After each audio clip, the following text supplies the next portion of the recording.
안녕하십니까. 공병호TV의 공병호입니다. 국민의힘의 정진석 오선 의원은 1960년생으로 61세입니다. 고려대학교를 졸업하고 한국일보 기자 생활을 하다가 김종필 씨의 그런 천거로 정치계에 입문한 것으로 제가 알고 있습니다. 청와대 정무수석, 국회 사무총장, 새누리당 원내대표, 현직 국회 부의장을 맡고 있습니다. 전직선 의원도 2020년도 4.15 총선에서 정진석 의원도 부정선거로 자칫 패배할 뻔했습니다. 중앙일보의 김방현 기자는 부여군 청량리 그런 개표장에서 투표지 분리기 조작건에 대해서 상세히 보도한 바가 있습니다. 현장에서 정진석 개표 참관인에 의해서 투표지 분리기 조작 장면이 포착되어서 항의 끝에 결국은 여당의 선거 조작이 성공하지 못한 경우입니다. 정진석 의원과 맞서 싸웠던 후보는 현재 청와대의 소통수석으로 있는 박수현 씨입니다. 또한 4.15 총선 당시에 충남 공주 부여 청량지역구의 사전투표지 한 장이 경기 시흥시의 한 폐지 야적장에서 발견되어서 큰 논란을 빚은 적이 있습니다. 지난해 7월 20일 날 정진석 의원은 사전투표지 유출과 관련해서 중앙일보 보도에 대해서 다음과 같은 성명서를 발표한 바가 있습니다. 지난 4.15 총선 당시 제 지역구 중 부여군의 사전투표지 한 장이 경기시흥의 한 폐지 야적장에서 발견됐다는 언론 보도가 있었습니다. 중앙일보 보도입니다. 김방현 기자의 보도입니다.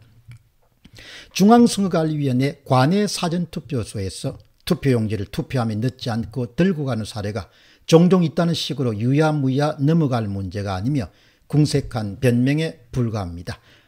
엄정한 선거관리는 아무리 강조해도 지나치지 않습니다. 이토록 허술하게 투표용지를 관리한다면 국민이 어떻게 선관위를 신뢰하겠습니까?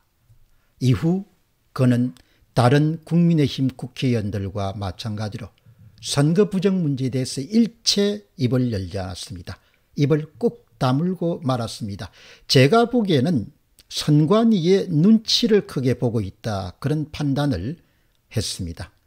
선거 부정에 침묵했던 사람들이 다들 침묵의 대가인지 알 수가 없지만 나중에 다 한 자리씩 하게 됩니다. 마찬가지로 정진석 의원도 국민의힘 몫인 국회 부의장 자리를 꽤 찼습니다. 성명서 발표는 그런 일이 일어났음에도 불구하고 엄청난 일이죠.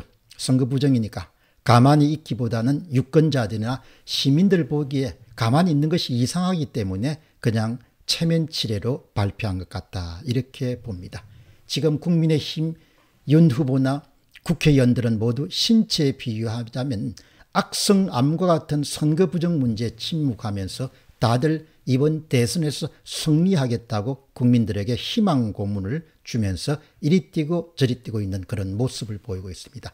제가 보기에는 그냥 쇼에 동원된 관중과 배우처럼 보입니다. 오선 의원인 정진석 의원 외에도 홍준표 의원도 철저하게 함구하고 있습니다. 이런 상태에서 어떻게 완전히 기울어진 운동장에서 경주에 어떻게 승리하겠습니까? 어떻게 대선에서 승리할 수 있겠습니까? 그리고 이 나라가 앞으로 일당 지배체제가 되고 좌파에 의한 영구집권이 완성될 수밖에 없는데도 어떻게 다들 이렇게 야당의 중진위원들이 침묵할 수 있을까? 참으로 놀랍고 참으로 기이한 일입니다. 자신들이야 고관대작으로 기분 좋게 살겠지만 자식들의 앞날을 생각했더라도 선거를 국민이 아니라 다른 사람들이 결과를 만들 수 있도록 하는 그런 제도를 용인하는 것은 정말 정치인으로서는 참으로 부끄럽고 참담한 일입니다. 유일하게 이 문제를 들고 나와서 외치는 사람이 바로 황교안 전 당대표뿐입니다. 사실 저는 대한민국의 야당 의원들이 이 같은 행태를 정말 놀라운 눈으로 봅니다. 결국은 선거 부정 문제, 그들도 공범자다, 이렇게 정의하지 않을 수가 없습니다. 제가 오늘 방송 주제로 정진석 의원을 선택한 것은 마침 정진석 의원이 자신의 페이스북에 정용진 부회장 미안하고 고맙다는 글을 썼기 때문입니다. 그 글을 저는 우연히 웹을 검색하다가 찾게 됐습니다. 정용진 부회장 미안하고 고맙다, 제목입니다. 내용은 당신들 미쳤냐? 대한민국의 사회주의 국가냐? 김동연 경제부총리가 청와대에서 문재인 정권의 실세인 장하성, 홍장표, 김수현에게 내뱉은 말입니다. 부동산 양도차익의 100% 세금을 부과할 수 있다는 얘기에 김동연 부총리가 15대 1 맞짱을 떴다고 합니다. 그가 며칠 전 털어놓은 이야기입니다. 오죽했으면 정통 관료인 김동연이 문 대통령의 입과 귀를 장악한 권신들에게 이런 험악한 말을 썼을까요? 짐작이 갑니다. 김동연은 문재인 정권의 이념 편향적 정책, 쉽게 말해서 사회주의 공산주의에 경도된 정책이 한국 경제를 망쳤다고 고발하고 있습니다. 김동연 부총리에 따르면 이번 대선의 성격은 간단합니다. 사회주의 공산주의에 경도된 경제정책 하느라 궤도를 이탈한 대한민국 경제를 정상화하는 것이 이번 대선의 과제입니다. 정진석 의원의 주장을 계속 살펴보기 전에 제가 간단한 여기까지 논평을 다하겠습니다. 선거제도가 완전히 기울어지고 마음껏 선거 부정을 저지를 수 있는 상황에서 정진석 의원은 무슨 근거로 정권 교체가 가능하고 대선에서 승리할 수 있고 그리고 대한민국의 이탈된 궤도를 정상으로 되돌릴 수 있다고 생각하는지 저에게는 마치 말장난하는 것처럼 밖에 보이지 않습니다. 다시 정진석 의원의 주장입니다. 문재인 정권 당신들은 공산주의가 정말 그렇게 좋으냐? 신세계 정용진 부회장의 멸공 발언에 문 정권과 민주당이 펄펄 뛰고 있습니다. 북한의 미사일 도발에는 찍소리 한마디 못하면서 공산주의 싫다고 한 우리 기업 불매운동을 벌이고 있습니다. 조국이 벌렸던 죽창과 시즌2를 보는 느낌입니다. 문재인 대통령은 지난 5년 동안 줄기차게 대북 평화쇼를 벌였습니다. 그가 한 일이라고는 전 세계를 돌아다니면서 유엔의 대북 제재를 완화해달라, 김정은을 숨통을 틔어달라고 애걸 하는 것이었습니다. 프랑스 대통령, 뉴질랜드 총리는 문재인 대통령의 면전에서 북한의 비핵화가 먼저라고 말을 잘라버렸습니다. 김여정의 말 한마디에 대해서 대북 전단 살포 금지법을 만들어버렸습니다. 북한이 우리 공무원을 살해하고 불태워도 제대로 된 항의 한 번 못했습니다. 북한이 탄도미사일을 쏘아도 도발이란 말을 쓰면 김정은이 불편해한다고 문정권 사람들은 눈만 껌뻑껌뻑거렸습니다. 남과 북이 손잡고 평화경제를 이루자는 문 대통령의 제안에 김여정은 이렇게 답했습니다. 삶은 소대가리 앙천대소. 이제 문 대통령은 북한의 연이은 탄도미사일 발사에 대선을 앞둔 시기에 유감이란 희한한 반응을 내놓았습니다. 대선 기간에는 우리 사정을 봐서 미사일 발사를 좀 참아달라는 간청인가요?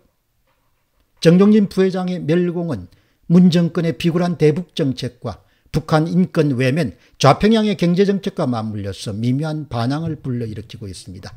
우리 정치인들이 국민의 힘이 해야 할 일을 그가 해준 셈입니다. 정 부회장에 미안하고 고맙습니다. 여기까지 저의 논평입니다.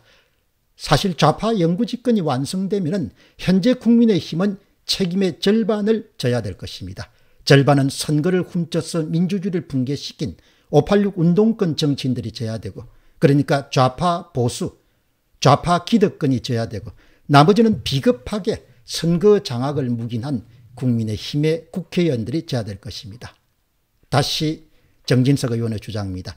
민간기업인인 정 부회장이 사실 얼마나 겁이 났겠나. 걸려들기만 해봐라. 다 감옥에 쳐넣겠다. 이 정권이 지난 5년간 얼마나 생생히 기업인들에게 보여주었습니까? 이 정권 실세가 눈치만 하면 공수처, 검찰, 경찰, 국세청이 다 정용진에게 달라질지 않겠습니까? 그래도 난 정용진과 표현의 자유 편에 서겠습니다. 정용진의 용기에 감사를 표합니다. 어제 내가 스타벅스 챌린지에 나선 것은 그런 이유였습니다. 저의 논평입니다. 멸공 챌린지가 중요한 게 아닙니다. 스타벅스 컵 들고 쇼 부리는 스타벅스 챌린지가 중요한 것이 아닙니다.